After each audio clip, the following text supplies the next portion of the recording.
So, hello po. Magluluto po ako ng hot cake. So, kailangan ko lang po ng 2½ cup flour. So, dito po sa bowl, pagsasama-samahin lang lahat ng mga ingredients.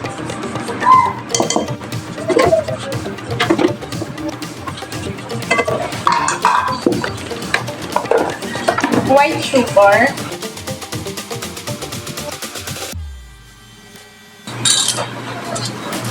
So, 1 tablespoon baking powder.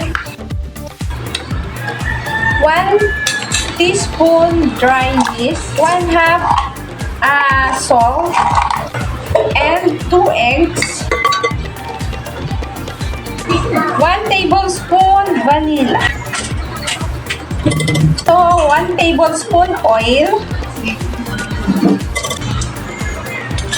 And next po is 1 can Alaska Evap. Dahan-dahan lang po ang paglagay ng milk. So, kailangan pa rin po natin siyang lagyan ng water. 1 1/4 cup water. So, lalagyan ko na po siya ng food coloring. Kulay yellow. Actually, tansyahin ko na lang po yung sa akin. Saka kasi maging masyadong makulay. Itakip natin.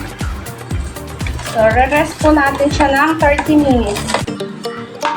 So, ganito lang po ang kanyang lapad. After 30 minutes na pagre-rest po ng ating hot cake, ito na po siya. Pwede na po akong magsalang ng hot cake. So, meron akong oil. So, medium heat lang po. Mahina apoy lang para hindi siya masunog. So, ayan po, nagbabubbles na siya. Maya-maya lang po, pwede na natin siyang baliktarin. So, spreadan na po natin siya ng star margarine habang mainit. Then, lagay natin siya sa sugar. And then, babalot natin siya sa dahon ng saging. Ayan po. Luto na ang hot cake.